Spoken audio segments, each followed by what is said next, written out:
Olá, somos Raíssa de Oliveira Rosário e Odair Fructuoso Júnior do 2 Mate e iremos apresentar 3 das mais tradicionais festas do México. Esperamos que gostem!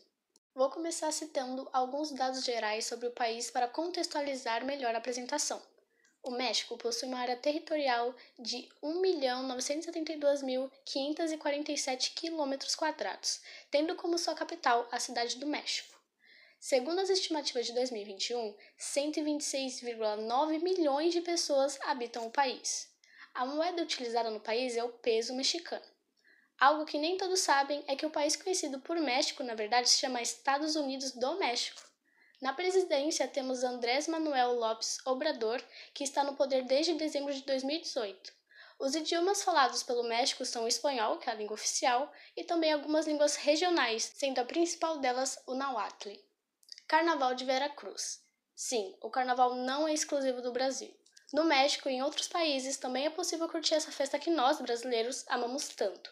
Porém, no México não é considerado um feriado, já que não é comemorado no país inteiro, mas apenas em algumas regiões, como Veracruz, Mazatlán, Acapulco, Manzanillo, Mérida, Campeche e Villahermosa.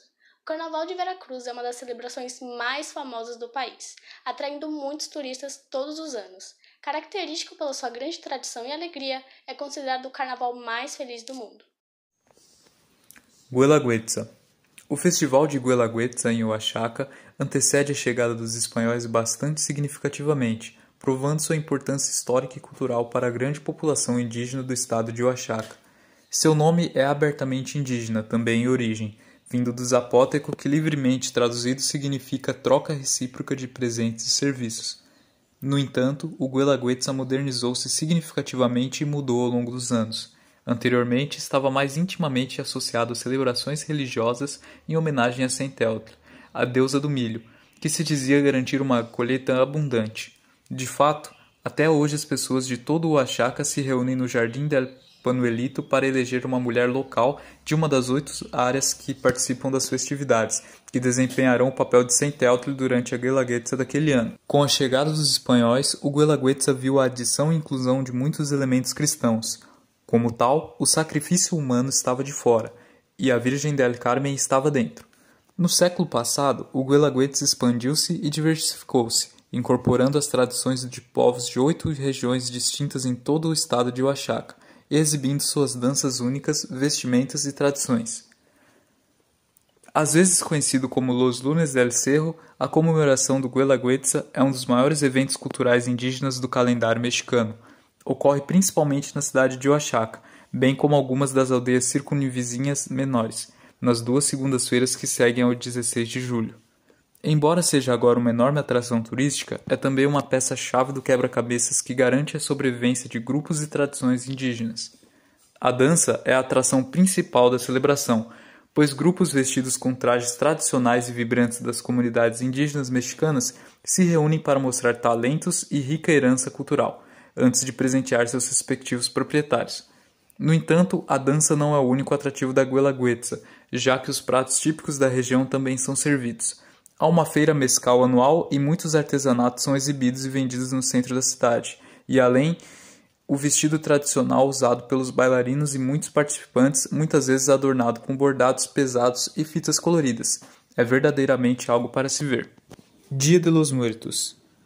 O Dia de los Muertos é uma data comemorativa celebrada no México no dia 2 de novembro, na qual é costume ir a cemitérios visitar os túmulos de seus entes queridos e preparar altares com alimentos, velas, flores e outros elementos. Disse que somente nesses dias as almas podem voltar do além para estar perto dos seus entes queridos. A história da celebração pelo Dia dos Mortos no México é de origem indígena e já existe desde o tempo dos astecas e dos maias. Inicialmente, a comemoração era realizada durante todo o mês de agosto. Quando os colonizadores espanhóis chegaram, ficaram chocados com os rituais pagãos dos índios. Assim, alteraram a data comemorativa para o fim de outubro e o início de novembro, de forma a fazê-la ficar mais próxima do Dia de Todos os Santos e do Dia de Finados, celebrados pelo catolicismo nos dias 1º e 2º de novembro, respectivamente. Caveiras de açúcar. As caveiras doces são doces feitos com açúcar, água quente e limão e moldados em forma de caveiras. Os doces costumam ser confeitados com diferentes cores vivas e, por vezes, apresentam um nome escrito sobre a testa. Há duas teorias sobre esse nome. Disse que pode ser escrito o nome do ente querido falecido a quem a caveira é oferecida ou o nome da própria pessoa que faz a oferenda. Segundo a tradição, todo aquele que oferta uma caveira de açúcar garante seu lugar no paraíso. Apesar de a caveira de açúcar ser a tradicional, atualmente também existem caveiras de outros ingredientes. Algumas têm sabor de chocolate, outras são banhadas em mel e há até mesmo caveiras com amendoim. Esqueletos com roupas e adereços. Os esqueletos costumam estar espalhados por todos os lados, desde casas até ruas. Geralmente, eles estão vestidos com roupas, chapéus e adereços como brincos e echarpes. Segundo a tradição, são eles que recepcionam as almas que vêm visitar seus entes queridos no Dia dos Mortos. Dentre a grande variedade de esqueletos, existem alguns pequenos, outros grandes, e até mesmo alguns em tamanho real. No entanto, a maioria consiste em bonecos representativos feitos de materiais como o papel machê, a madeira e o barro. Se para algumas culturas a decoração do Dia de los Muertos pode parecer um pouco mórbida, para os mexicanos, os esqueletos divertidos e decorados com cores alegres podem ajudar os vivos a lidar com a morte de uma forma menos triste. Flores decorativas. As flores são usadas como decoração para representar a beleza e a transitoriedade da vida. Elas costumam integrar, por exemplo, um grande arco colocado diante do altar como uma forma de portal de entrada para as almas passarem e visitarem os vivos. Apesar de vários tipos de flores serem usados na decoração do Dia dos Mortos, os mexicanos costumam usar alguns específicos, como a crista de galo, o cravo, o crisântemo e o cravo do defunto. De todas, o cravo do defunto é, sem sombra de dúvidas, a flor mais emblemática dessa data comemorativa. A sua cor amarela representa o sol, que, segundo a tradição asteca, guiava as almas dos defuntos até a última morada.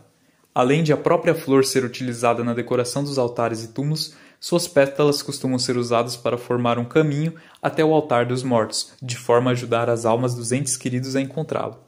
La Catrina. La Catrina é uma figura bastante icônica da celebração do Dia de los Muertos e foi inspirada no quadro La Calavera de la Catrina de José Guadalupe Posada. A figura é a representação do esqueleto de uma dama da alta sociedade que usa um vestido elegante e um chapéu glamuroso, típicos da aristocracia mexicana do fim do século XIX e do início do século XX. A criação da obra foi uma crítica social a uma população mexicana mais pobre que, renegando as suas origens indígenas, gostava de apresentar um estilo de vida europeu. La Catrina foi uma de várias caveiras humorísticas criadas para demonstrar que todos são iguais e que a diferença social não tem qualquer relevância diante da morte. O altar. O altar dos mortos pode ter de 2 a 7 níveis. Um altar construído de forma tradicional tem 7 níveis e cada um apresenta elementos específicos. No primeiro nível, vai uma cruz feita de flores, sementes ou frutas. No segundo nível, vão fotografias das pessoas falecidas a quem o altar é dedicado. Já no terceiro nível, as frutas e também os pratos preferidos da pessoa falecida. No quarto nível, costuma ir o pan de muerto, o pão dos mortos, um tipo de pão tradicional oferecido como alimento e consagração. No quinto nível, temos o sal, que simboliza a purificação, e o sexto nível é dedicado às almas do purgatório. E o sétimo nível vai à imagem do santo de devoção da família. Além disso, também são distribuídas pelo altar outras oferendas, como, por exemplo, incenso, velas, água, papéis coloridos perfurados com imagens, flores, caveiras de açúcar e objetos de afeição da pessoa falecida.